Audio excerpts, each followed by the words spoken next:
समवेत समादरणीय सत्संग प्रेमी वृंद,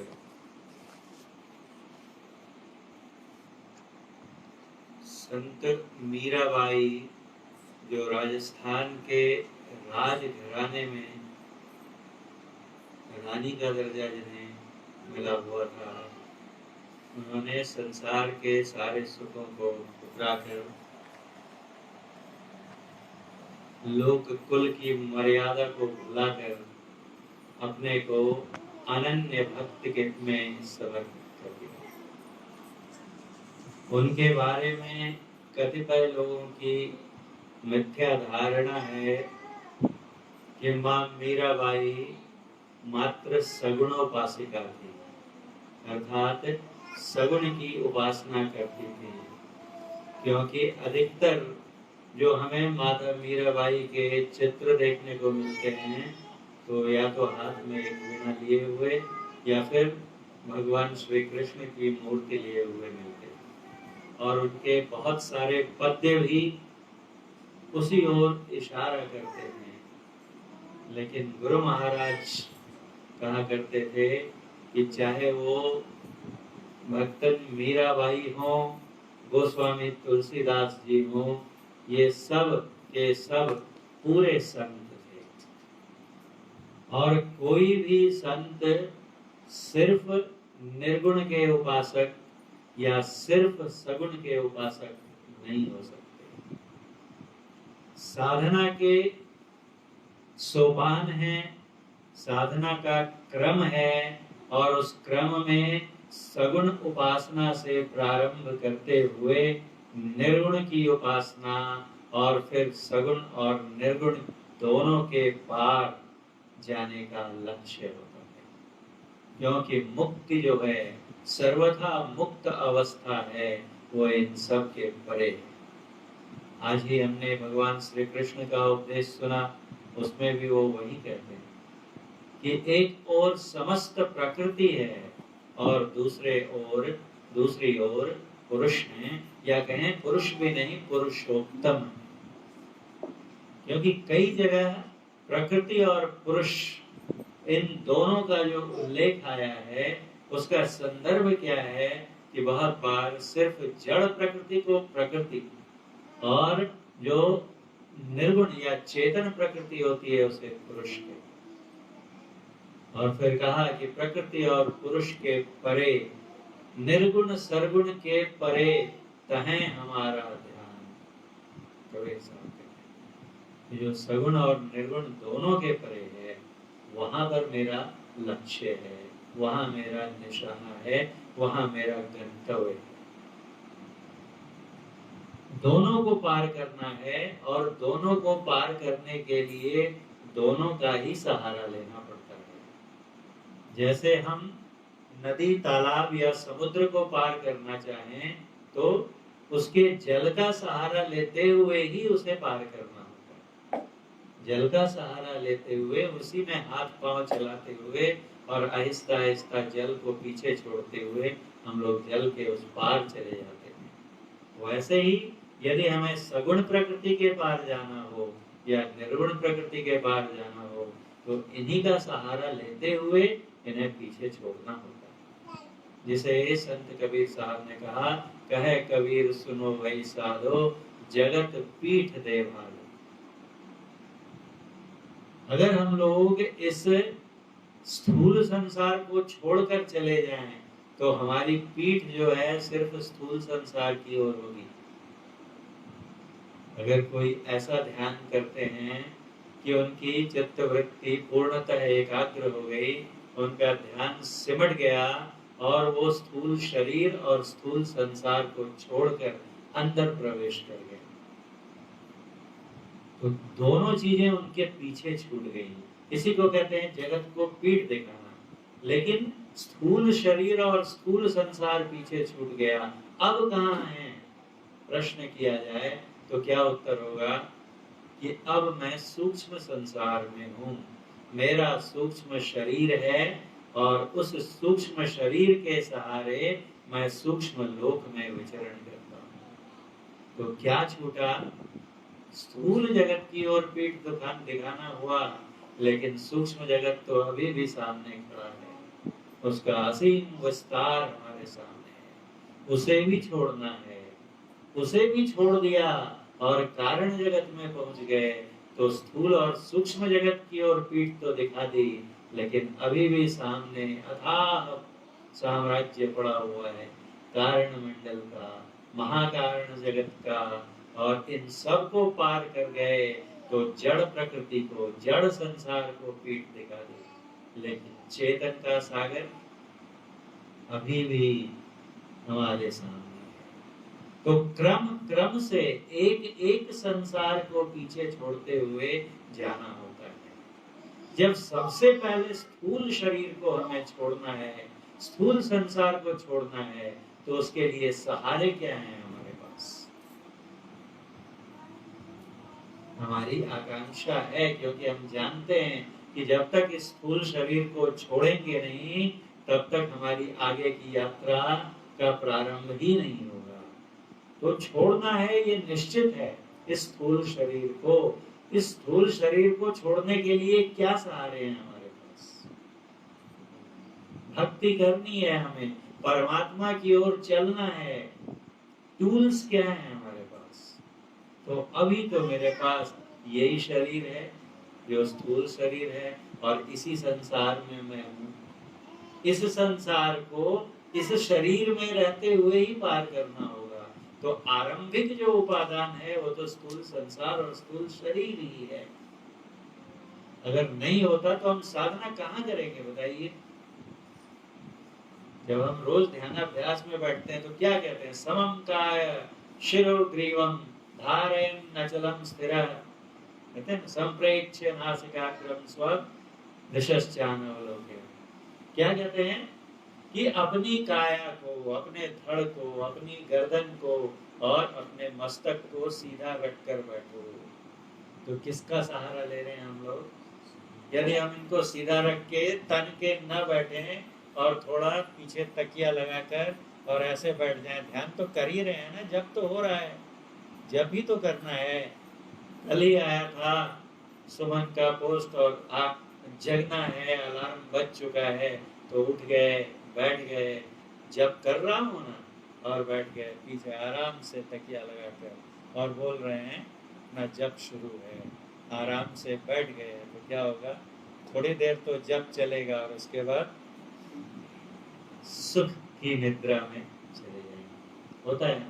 तो तन के बैठना है, सजग सतर्क होकर बैठना है, अपने को होशियार रखते हुए बैठना है। किसको बैठना है? पहले तो शरीर ही बैठेगा। तो आरंभ में कोई भी ऐसे ध्यानी ज्ञानी नहीं हुए जिन्होंने बिना स्थूल शरीर का, बिना स्थूल प्रतिमा का, जब हमने जप कर लिया, ध्यान करना है, किनका करेंगे? जो हमारे इष्ट हैं उनके रूप का ध्यान करेंगे। उन हमारे इष्ट के रूप को अगर हम कृष्ण का ध्यान करते हैं तो कृष्ण भगवान को नाक है, मुंह है, आंखें हैं, कान है ना, उनका मुखमंडल है, इसी का तो ध्यान करेंगे ना। तो ये क्या है? ये भी तो स्थूल सहारा है। मानस ध्यान में भी हमारा सहारा क्या है, आधार क्या है मानस ध्यान का? मानस ध्यान का आधार भी स्थूल रूप ही है। इन दोनों को करके ही हम सूक्ष्म रूप की उपासना में बढ़ते हैं। तो जो उनका रूप है, या हम अपने गुरु के रूप को लेते हैं, तो जो गुरु का रूप हम लेते हैं कि हमारे गुरु महाराज ऐसे दिखते थे, उस रूप को अपने सामने लाने का प्रयास करते हैं। वो रूप कौन सा है? क्या गुरु का वही रूप है? ये तो सिर्फ हमारे गुरु महाराज की स्थूल काया है, ये गुरु नहीं है। ये कृष्ण का रूप है, ये कृष्ण नहीं है। कृष्ण का असली रूप क्या है? तो देखिए, कहते हैं कि ज्ञान किसे कहते हैं? मुझे क्या समझो, मैं कौन हूं, अपने बारे में खुद आज 13वें अध्याय में बतलाते हैं कि सर्व क्षेत्रज्ञम चापि माम विद्धि सर्व क्षेत्रेषु भारत। ऐ भरतवंशी अर्जुन, मुझे क्षेत्रज्ञ जानो सभी क्षेत्रों में। क्षेत्र मतलब कहा क्षेत्र किसे कहेंगे भगवान, तो समझाते हैं अगले ही दोहे में, कहते हैं इदं शरीरम कौन्तेय क्षेत्र मित्यभिधीयते। है कुंती पुत्र, यह जो शरीर है इसी को क्षेत्र कहते हैं। शरीर ही क्षेत्र है। और फिर क्या कहते हैं कि सभी क्षेत्रों में मुझे क्षेत्र मत जानो, मुझे क्या जानो, क्षेत्र को जानने वाला क्षेत्रज्ञ जानो। तो क्षेत्र क्या हुआ, सब शरीर हुए। और हम ध्यान किसका कर रहे हैं, कृष्ण भगवान के शरीर का। इंद्रियाणि इंद्रियार्थेभ्यो मनसा कृष्य तन मनः, क्या कहते हैं, इंद्रियों को उनके विषयों से खींचकर बुद्धि की सहायता से उस मन को कहाँ लगा दो, तो प्रणयेन मयि सर्वतः, मेरे समूचे सारे अंगों में, सारे अंगों से युक्त शरीर में लगा दो। खुद वो कह रहे हैं, ध्यान की क्रिया बतलाते हैं। और क्या कहते हैं कि अपने ध्यान को कहाँ लगा दो, तो मेरे शरीर में लगा दो। और मैं कौन हूं, तो कहते हैं मैं शरीर नहीं, है ना। क्षेत्रज्ञं चापि माम विद्धि सर्व क्षेत्रेषु भारत, सब शरीरों में मुझे क्षेत्रज्ञ जानो। और क्षेत्रज्ञ क्षेत्र से पृथक है। क्षेत्र क्षेत्रज्ञोर ज्ञानम यत्तज ज्ञानम मतम मम, मेरी दृष्टि में, मेरे विचार में ज्ञान क्या है, तो क्षेत्र और क्षेत्रज्ञ को अलग अलग करके जान लेने का जो ज्ञान है, यही सच्चा ज्ञान है। तो क्षेत्र को अलग करके जानना है। किसको जानना है, तो क्षेत्रज्ञ को जानना है, क्योंकि कृष्ण स्वयं को क्षेत्रज्ञ कहते हैं। उद्धव पूछते हैं कि भगवान मैं आपको कैसे जानूं, आप कौन, तो क्षेत्रज्ञ हैं। जानना क्षेत्रज्ञ को है, और ध्यान लगाने को किसका कहते हैं, सर्व प्रणयेन मयि सर्वतः, मेरे रूप का ध्यान करो, शरीर का, क्षेत्र का ध्यान करो। तो क्या हुआ, सहारा लेना पड़ा ना क्षेत्र का। क्षेत्र को पार करने के लिए, इस स्थूल जगत को पार करने के लिए जो मानस जप और मानस ध्यान है, ये दोनों स्थूल सहारे हैं। तो इसलिए ये बहुत स्वाभाविक है, बुद्धि संगत है, तर्क संगत है कि जाना है हमें सूक्ष्मतम के भी परे, लेकिन यात्रा प्रारंभ तो करनी होगी स्थूल से ही। इसलिए स्थूल उपासना बिना किए हम आगे नहीं बढ़ सकते। तो स्थूल उपासना की मीराबाई ने, जब उनके पास वो साधु बाबा है, पहले की कथा यही है ना, कि बचपन में उनके पास एक साधु बाबा है और उनके पास एक छोटी सी कृष्ण कन्हैया की मूर्ति थी। और वो मूर्ति इतनी पसंद आ गई कि ये जिद पर अड़ गई कि मुझे वही मूर्ति चाहिए। और जो साधु बाबा आए थे उनका भी अपार प्रेम, वो उनको बिना उनको नहलाए धुलाए, उन्हें बिना भोग लगाए भोजन ही नहीं करते थे। बोले मैं ये कैसे दे दूं आपको, ये तो मेरे सर्वस्व हैं। और बिना दिए चले गए।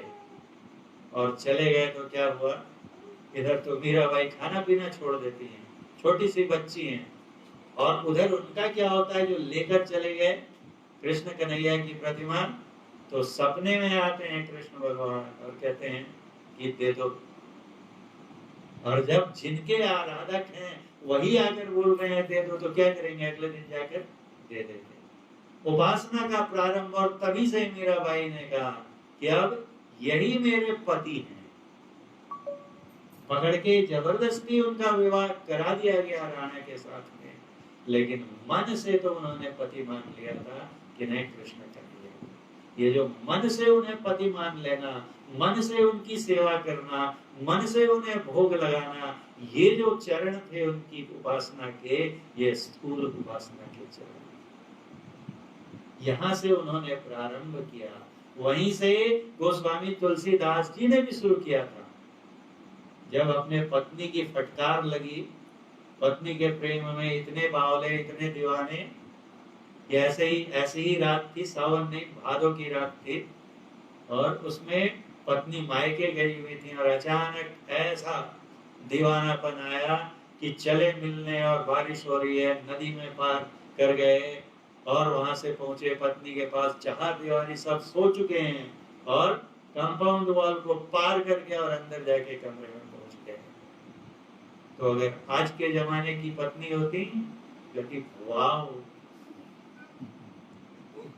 कितना प्यार करते हो तुम मुझसे, बाप रे मैं सदके जाऊं और क्या क्या। लेकिन वो भगवान ही आए थे उन्हें वहां सिखाने, क्योंकि अगर वहां पे वो झटका ना लगा होता, वो आघात ना लगता। देखिए कई रूपों में ईश्वर आते हैं, ऐसा नहीं है कि ईश्वर बन के ही ईश्वर आते हैं। जहां जिस चीज से शिक्षा देनी होती है वहां उसी का रूप धारण कर लेते हैं। उस समय हो न हो उनकी पत्नी के रूप में परमात्मा ही आकर, नहीं तो पत्नी ऐसी फटकार लगाएगी, बेचारा इतनी परेशानी से, कहते हैं कि सांप को रस्सी समझ के पार कर, पकड़ के दीवार पार कर गए, और मुर्दे को पकड़ के नदी पार की। इतना प्रेम इसमें खींचे आए और पत्नी उन्हें फटकार लगाती है, अस्थि चर्ममय देह मन तामे ऐसी प्रीति होती जो रघुवीर में होती नहीं भवभीति।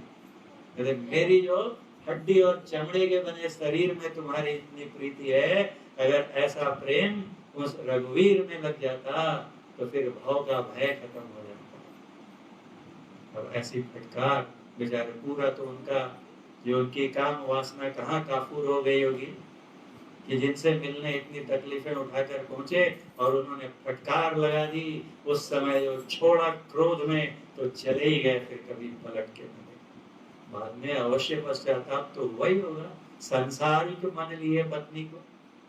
और वहां से जब वो जाते हैं तब क्या करते हैं, रघुवीर को देखने का ही प्रयास करते हैं ना। यहाँ वहां भटकने के बाद कोई कहते हैं कि उनसे कौन मिलवाएगा, हनुमान जी मिलवाएंगे। और हनुमान जी कहाँ मिलेंगे, तो जहाँ सत्संग होता है वहां पीछे एक बूढ़े का वेश बना के, और ये पकड़ लेते हैं उनको, पकड़ के और हनुमान जी बतलाते हैं कि देखो यहाँ मिलेंगे, और भूल कर जाते हैं।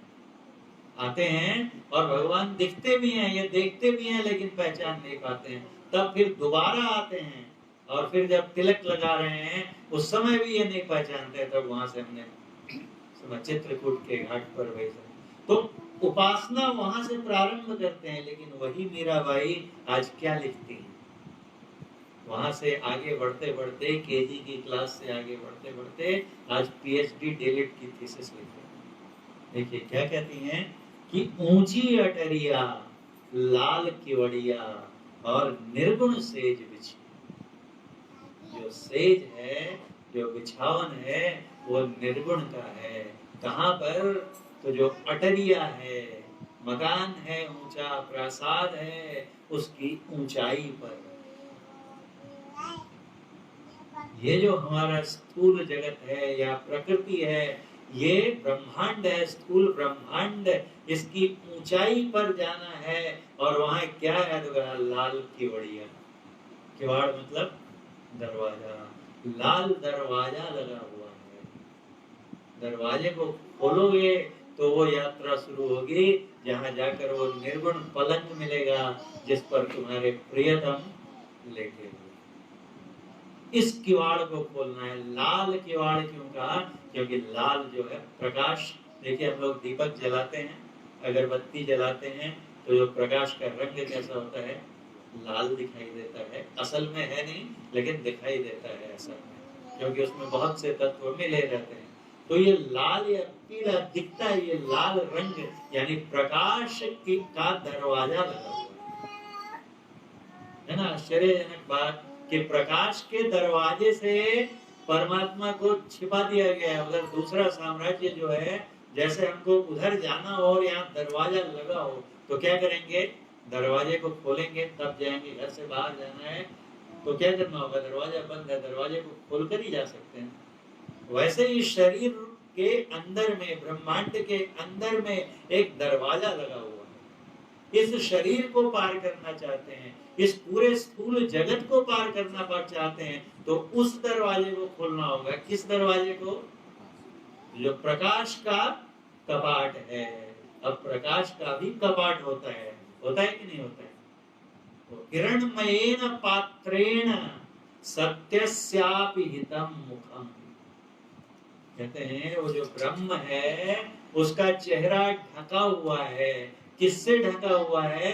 तो हिरण्मयेन पात्रेण, स्वर्णिम पात्र जो है प्रकाश के बर्तन से, ढक्कन से ढका हुआ है। किसका रूप?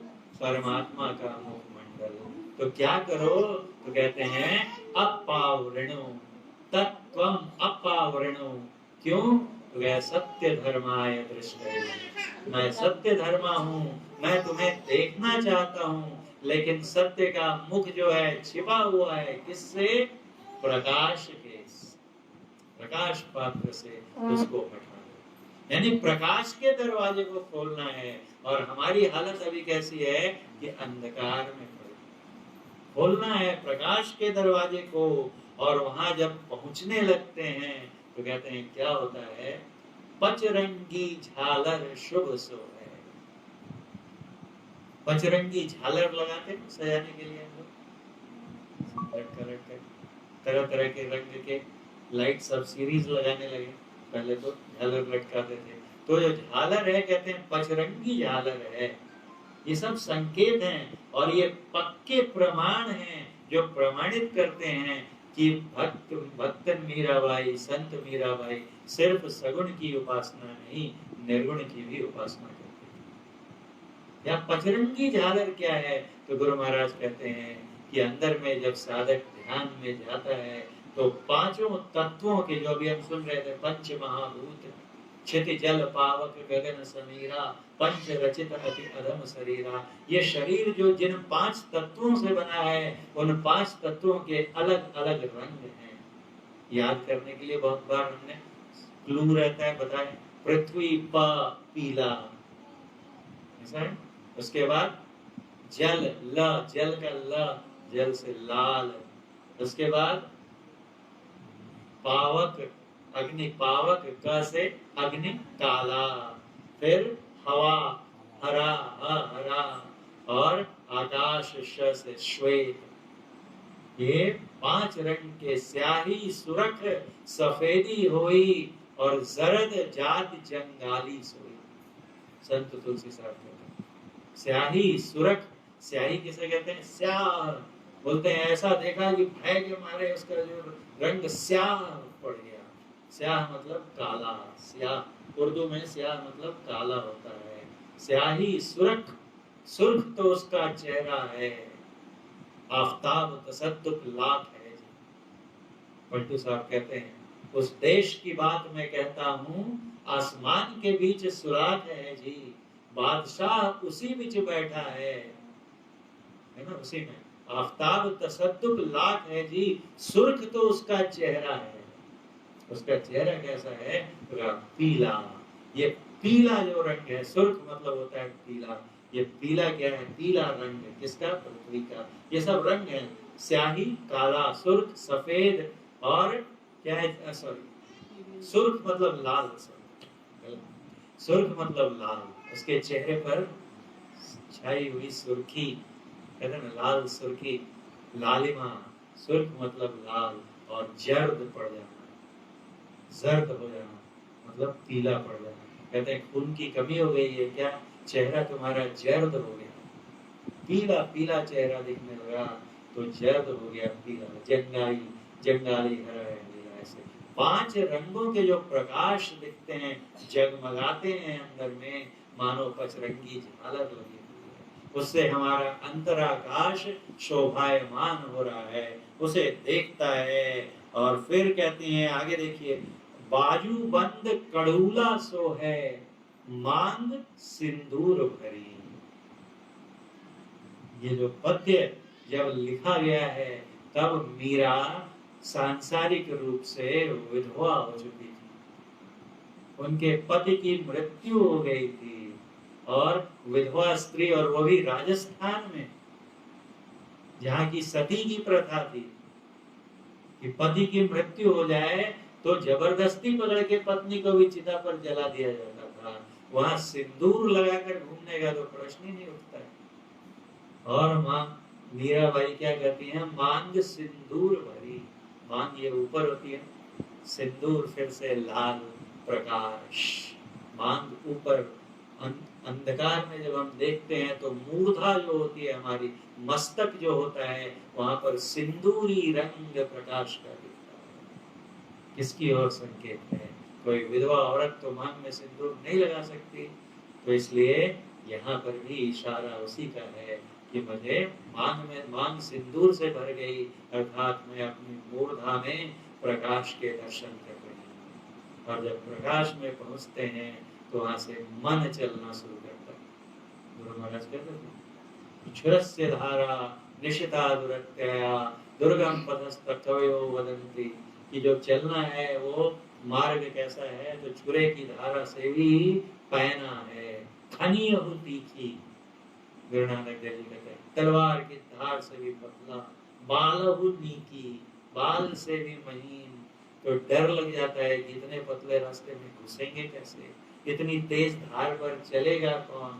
तो गुरु महाराज कहते थे कि क्यों घबराते हो, शरीर थोड़ा ही घुसेगा उसमें तो मन के साथ तुम्हें घुसना है, और मन तो उससे भी बहुत पतला है, उसमें से घुस जाएगा।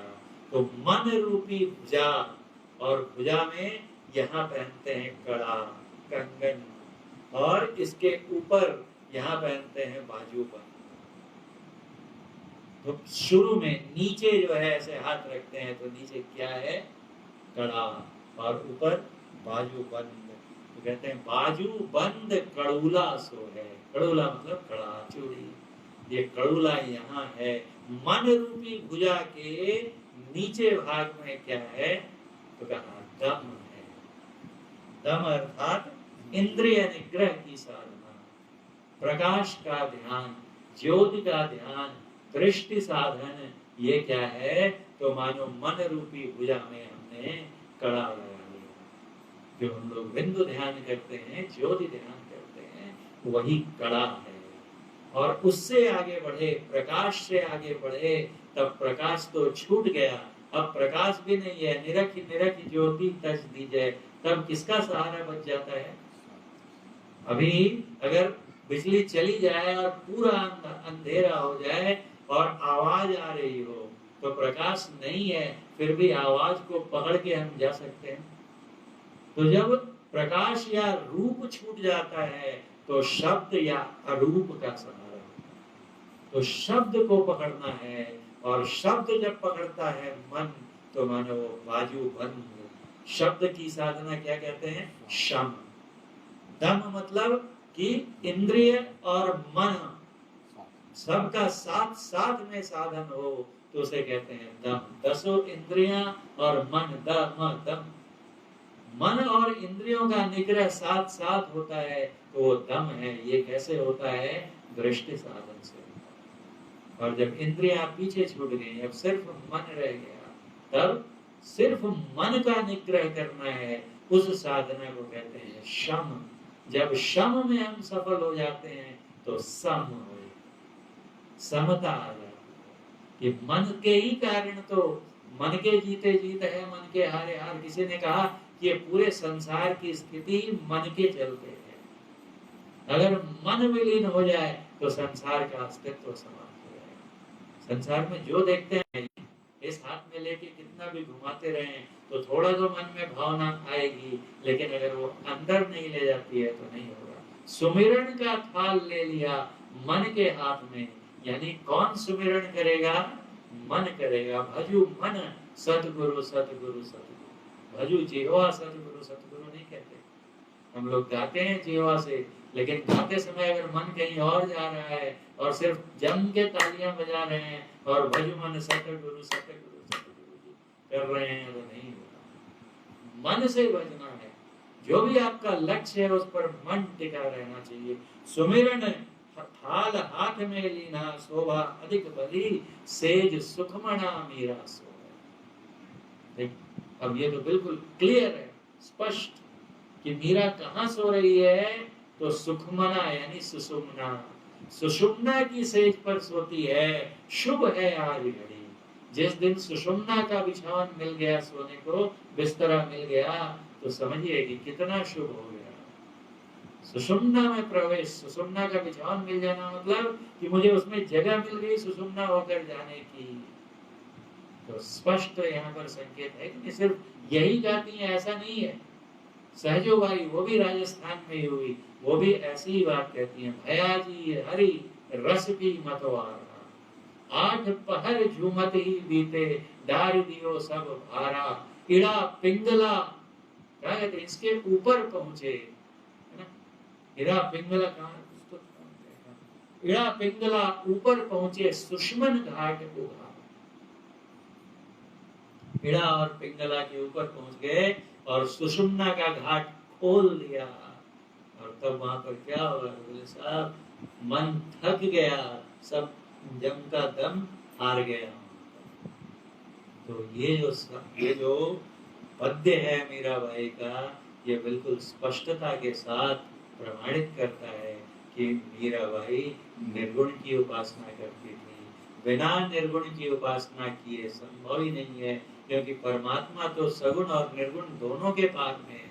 सगुण को पार करने के लिए सगुण भक्ति और निर्गुण को पार करने के लिए निर्गुण भक्ति, और ये दोनों भक्ति पूरी हो गई तब कहाँ पहुंच गए, तो निर्गुण के परे, निर्गुण पर जो सेज है उस पर, सेज मतलब ये देखिए बिछावन है, पलंग पर सोया हुआ है, तो जो सोया है पलंग पर उसकी स्थिति पलंग से ऊपर है कि नीचे?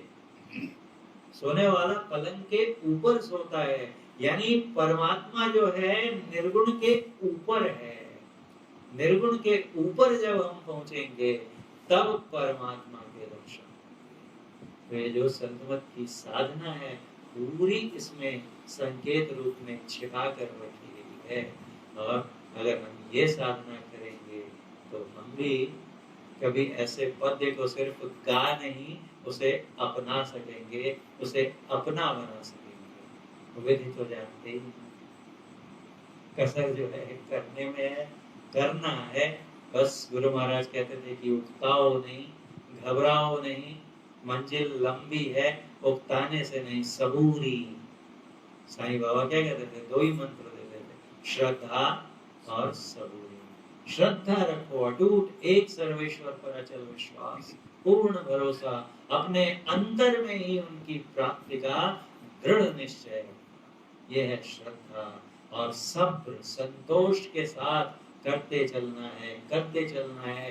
गुरु महाराज को उनके गुरु महाराज कहते थे कि लाला चाहे कुछ देखो या न देखो, रोजाना अभ्यास करो। इसलिए हमें करते जाना है, इस श्रद्धा के साथ करते जाना है कि करेंगे तो एक न एक दिन उनकी कृपा जरूर होगी। उसके लिए जो आवश्यक परहेज हैं, संयम है, उनकी ओर भी ध्यान देना पड़ेगा। पंच पापों को छोड़ते हुए पंच त्यजनीय चीजों को छोड़ना है और पंच ग्रहणीय सिद्धांतों को ग्रहण करना है और करते चलना है पूर्ण आस्था के साथ। एक न एक दिन हम अवश्य ऐसी कविता अपने अंदर पाएंगे और फिर गुरु महाराज की तरह कह सकेंगे दावे के साथ कि मीराबाई सिर्फ सगुण की उपासिका नहीं, निर्गुण की उपासिका नहीं। बोलिए प्रेम से श्री सद्गुरु महाराज की।